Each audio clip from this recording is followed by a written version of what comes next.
Well, hello, everybody. Welcome back to another episode of the Ricecast. I'm here with Pastor Willie Rice, Dr. Pastor Willie Rice. Excuse me. Pastor, how are you today? I'm doing great. Doing, just outstanding as we move to the end of May here. Getting hot outside. Summer's on the way. Memorial Day weekend, graduations, all that good stuff. So it's a great time of year. Yeah. For the parents out there, May is busy. May's busy. A lot of sports leagues kind of wind up. Yep. And, by the way, our softball team here at Calvary playing for a state championship tonight. So by the time people listen to this, maybe we'll know. But could be the three-peat if they win tonight. And won a nail-biter last night as I followed along. So hopefully they can win the state championship. It would be the third straight time if they do. That is incredible. 3 in a row is tough. Three-peat. Yeah, that those girls don't quit. They were last night they played a semifinal game. They were down to the other team was the bottom of the extra innings twice. Wow. Bases loaded, no outs. The run scores the game.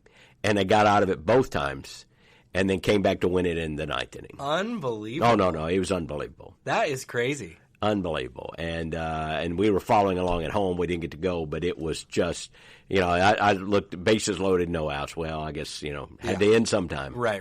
No, not these girls. They do not quit. They are just relentless. And so hopefully we can get a win tonight. It probably wore out after that long one. But anyway, it is a busy time because a lot of people, ball leagues are ending, school is ending, getting ready for summer trips. It's an exciting time in the rhythm of the year.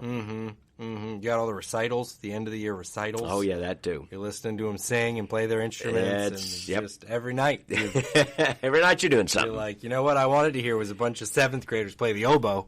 And you go to those things, and you go, and you know how it is. We just love it because you love your kids.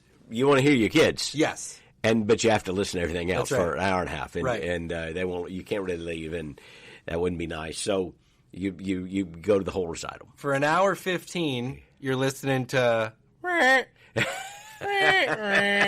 Thinking, what set of choices did I make in life? I will say that when you walk out of a concert and this is the last one I probably had to go to, that is it's a good feeling. Oh, it's a good feeling. Yeah, it's a good feeling. It's a way and up. Then you go for your grandkids, so it's back again. You're back. For 15 of those minutes, though, you're brought to tears. You're watching your little one do the motions or whatever, and you're like, it's the best thing ever. Oh, it is great time. But May, lots of stuff going on. We have to talk about what happened just a few days ago now. 100. I think it's the numbers over 140 we baptized on Sunday.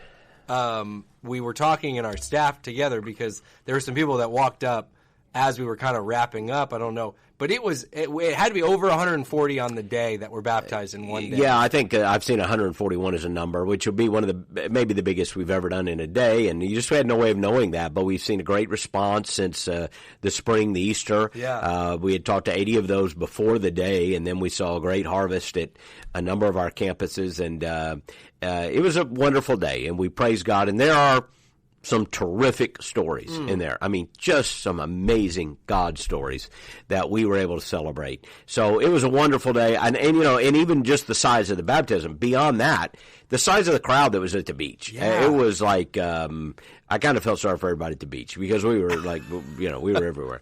And it was an exciting day, and we give God praise. Unreal. Exciting is probably the best word we have for it. But when you look out, and you're like, 15, 20 minutes go by. And I'm like, we're still baptizing out here. This is wild. Yeah. There's still people coming out here getting baptized. I don't know. It was really like, wow, that was a day that you're going to remember. A wonderful day, and we give God praise for all of that. And, of course, it means a lot of work, and as a church family, we have to teach and disciple, and we try to do these baptisms as seriously as we can. We don't just try to we talk to everybody, right? Do the best we can. But it was a really exciting day, and as I said, some great stories in that group. Very, very, just unreal. If you haven't seen the picture yet, I can't recommend enough.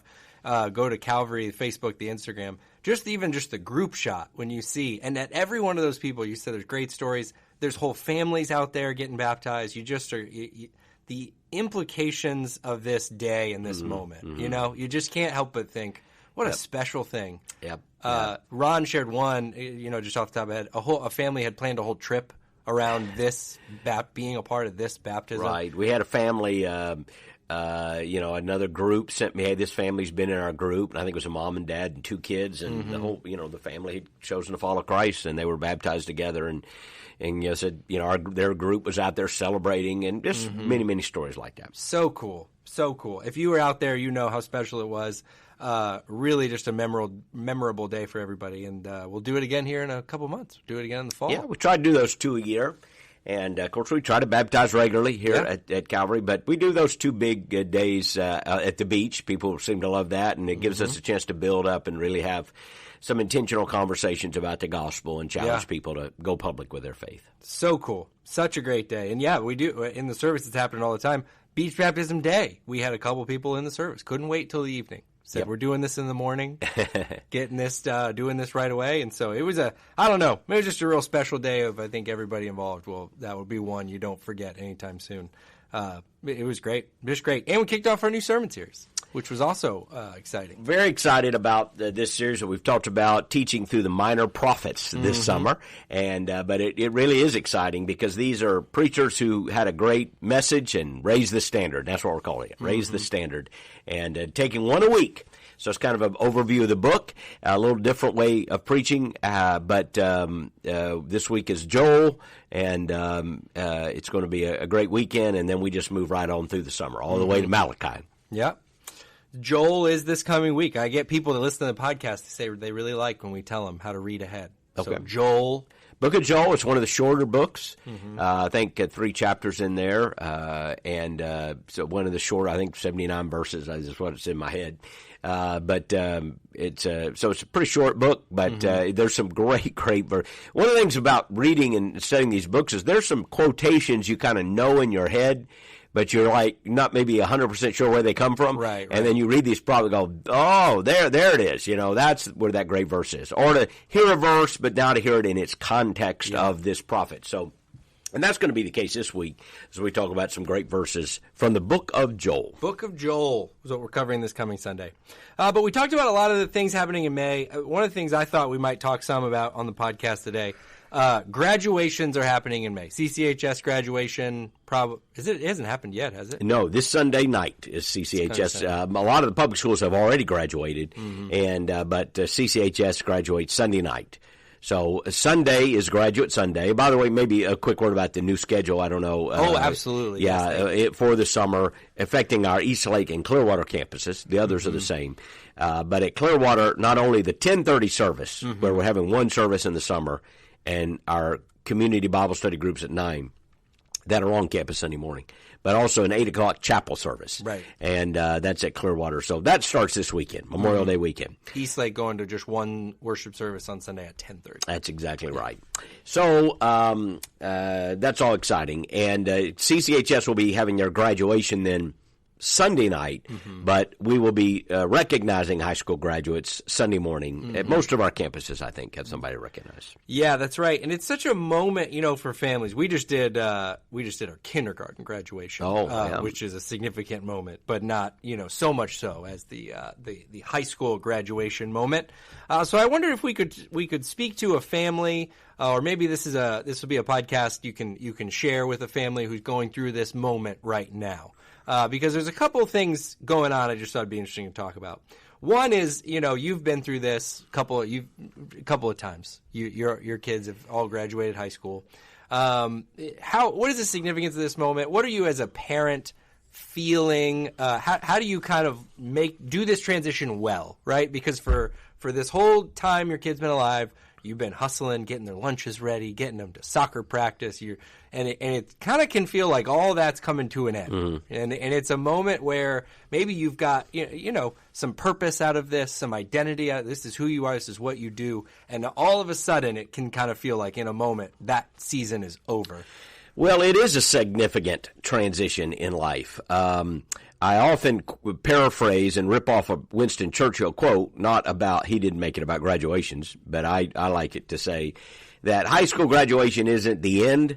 It's not even the beginning of the end, but it is the end of the beginning. And I think that really works for high school graduation. It's the end. And I think of all the graduations, there are a lot of very important college, graduate level stuff. Yeah. But high school is unique because it is the end of the beginning. To me, it really marks the end of childhood and adolescence and now the beginning of adulthood. And, of course, there's a blend there. Some kids are more mature than others and so forth. Yeah. But more or less, your childhood is now over, and it's now time to begin adulthood and to begin thinking about, okay, preparation for careers and so on, and, whatever's next is usually a career step, even if it's college. What am I going to college for? Right. I think people need to think about. So it's a very, very significant time, and that means also for the entire family. It just tugs on the heartstrings of parents, and when our kids were going through it, we had moments and letters and videos and all the kind of stuff that tugged at your heart, and we'll have some special moments this Sunday.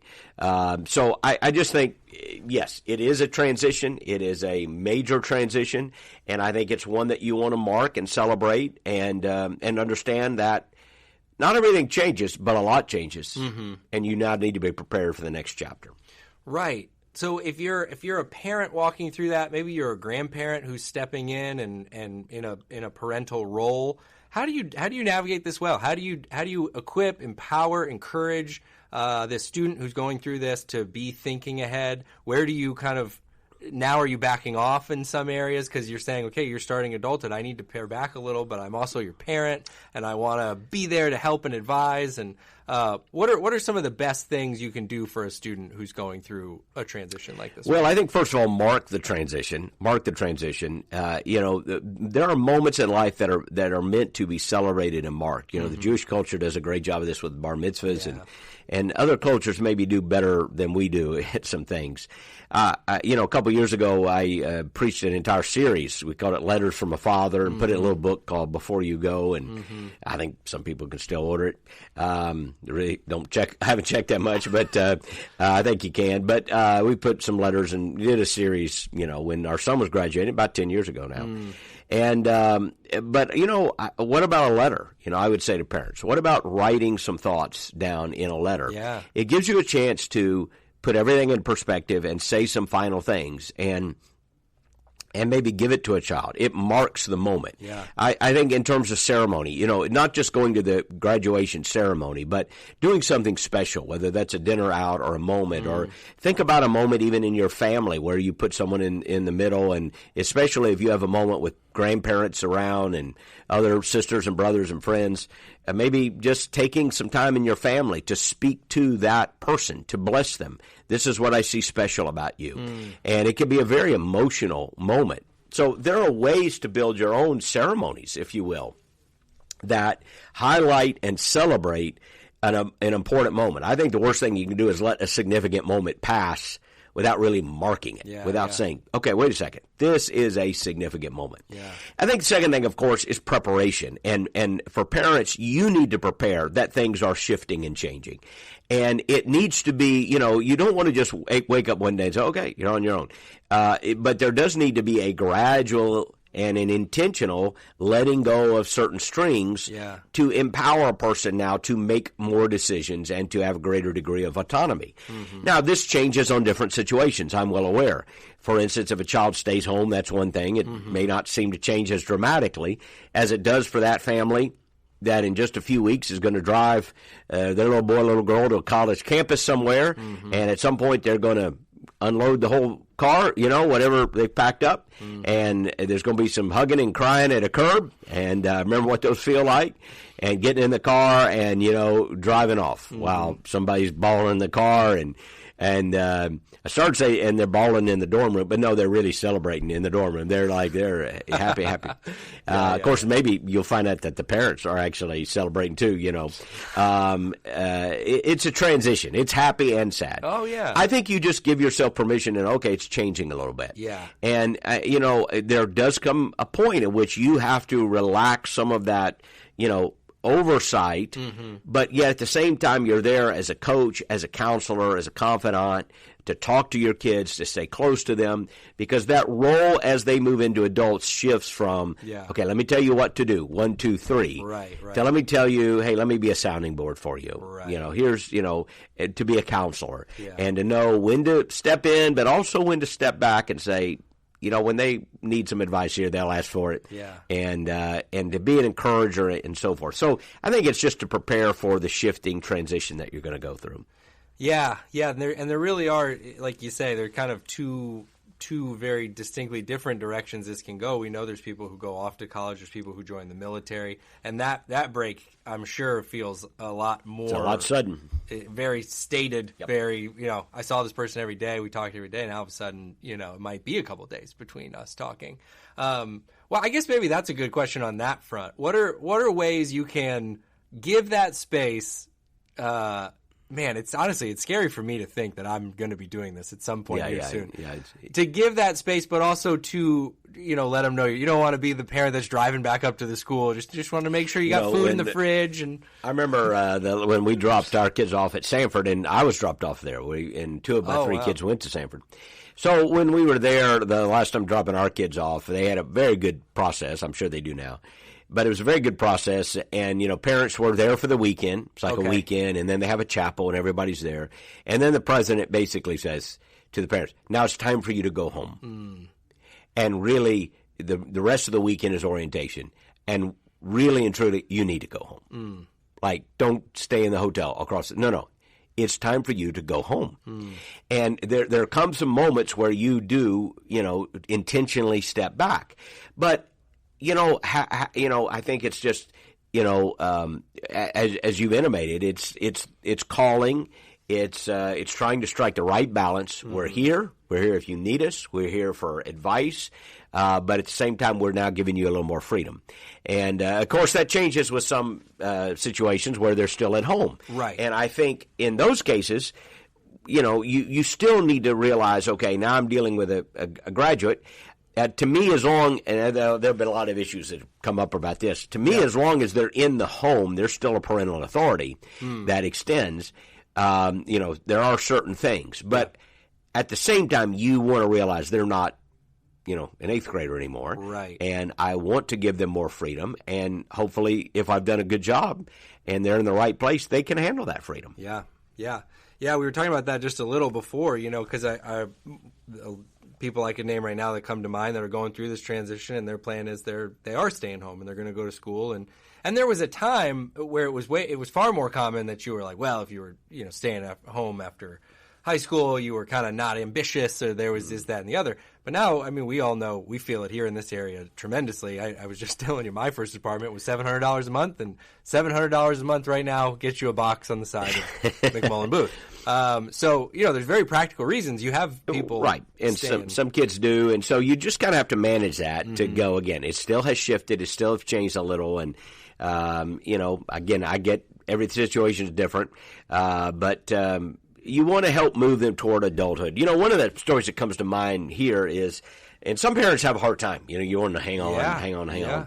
The job of parenting is to let go. Yeah. The job of parenting is to bring them to where you can let go. And I've often told a story here where my mom, I have an older sister who is developmentally disabled. So there's been a sense in which you can never let go, right? She's still cared for. Now, she lives in a place where she's cared for all the time now, close to my mom and dad. But they don't obviously aren't able to care for all the needs there. But they're very close by and see her quite often. But because of my parents' oldest child was developmentally disabled, my mom had a kind of little thing. For years she taught in the student ministry years ago here, and taught my wife Cheryl actually, and I think actually taught both her daughters-in-law at some point in Sunday school, which is pretty good. So maybe, ladies, you should be teaching Sunday school in the youth department if you want to pick out a good daughter-in-law. But anyway, it seemed like there would always be, you know, 1 or 2 parents that had an unusually difficult time of letting go. Like, and again, not making fun of this, but like unusually weepy, like unusually, this is awful. Oh, it's, you know, like the world's in it. And my mom would, you know, sometimes have a little speech, sit down and talk to them and give them a little spiel and basically say, you need to understand this as a blessing. This is the goal and the end of parenting. And if you ever had a child that you couldn't let go, like because they weren't able to, then you would realize what a blessing you have to bring your child to a point where you say, now you have to take this step into a greater degree of autonomy. And that's the goal. It's what you want and what you should be willing to celebrate. But of course, it's hard. And if you're watching them make choices, and sometimes good choices and bad choices, and so that impacts it. But you're not walking away. You're just giving a greater degree of authority to them. Yeah. Well, I wondered to dive in a little bit more practically on something you brought up. So, say you are one of these parents who right now you're in the middle of this, and you're marking this moment, and this is the graduation moment. But you know that the plan is, you're going to have a graduated from high school 18-year-old living in your house. If you were sitting in the office with a parent who's asking you this question, what areas might you look or encourage them to look? Hey, where could I give more autonomy? Where could I prepare for adulthood, even while they're still in my house? But I'm realizing they're entering a new phase. Well, maybe relaxing a little bit on the schedule, and again, I'm not saying completely. I don't, it's your house, and I wouldn't want somebody, certainly dragging in at, at a dangerous hour or something. Sure. There's you hopefully they know when to come home and be safe and that sort of thing. But, like if there's been a strict curfew, okay, maybe you relax the curfew. It's just you're letting them make some of those choices. I have seen parents who just, go to war over minimal issues and minor issues when you need to give a little more flexibility, and you need to allow your children occasionally to fail. It's okay. I do sometimes get parents who are so uptight if a child gets in trouble, let's say in high school. They get caught doing something, and so we have to give them a Saturday school or suspend them for a day or whatever, maybe not that big. And I have had some, there have been some parents here that are, they just like the world has ended. Like you've just taken your child to federal pen and, and they freak out. And I just don't freak out quite so bad, okay? It's okay. In fact, one of the best things that can happen is for your child to get caught a little bit in high school, maybe, and to experience a little bit of the pain of discipline. Now, I don't want them to do wrong, and I mean, if they don't, wonderful. But if your child, let's say, does something and gets caught, don't try to shield them from the responsibility and the consequences of those choices. Sometimes it's tempting to look at a coach or a teacher or a school and think, they're being a little too hard on my baby, Well, you need to realize that your perspective is subjective. And one of the best things you could have in a child's life is somebody who is giving biblical discipline in a good way, in a right way, in a measured way. And it may not be exactly perfect, but one of the best things is to allow a young person to experience some measure of consequences for a bad choice. And hopefully not a catastrophically bad choice. But, But, a bad choice. They got whatever. I don't want to go through examples. I just wish sometimes parents realize – one of the best lines I heard a while back was, you're raising a 30-year-old, not a 16-year-old. And here's what the speaker meant. You're not trying to raise a 16-year-old. Like, who wants a 16-year-old the rest of your life? I mean, it's like you're trying to raise a 30-year-old. You're trying to raise a man, a woman. And so don't worry so much at where they're at 15. I mean, I'm not saying don't be I'm not saying be apathetic or lackadaisical, but okay, so it's a work in progress. Of course it's a work in progress. The finish line is not, in high school. The finish line is not the report card in high school. The finish line is I'm trying to raise a 30-year-old.